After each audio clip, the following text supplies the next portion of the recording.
Ever wondered if someone's secretly spying you on your WhatsApp messages? In this guide, I will show you how to check if your chats are being monitored and how to secure your account.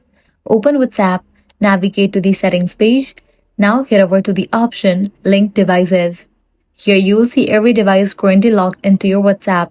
If you see a phone, computer, or browser you don't recognize, someone may be monitoring your chats. Tap on the suspicious device and log out instantly. This cuts their access right away. Then head back, navigate to the option account. Click on the option two-step verification, turn it on, and set a 6-digit PIN.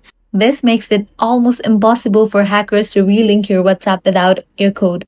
Keep an eye on signs like sudden logouts, message marked as read that you didn't open, or battery draining fast.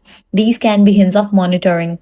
And that's it. Now you know how to check and stop anyone from spying on your WhatsApp. If this guide helped you out, do not forget to like, share, and subscribe. Thanks for watching.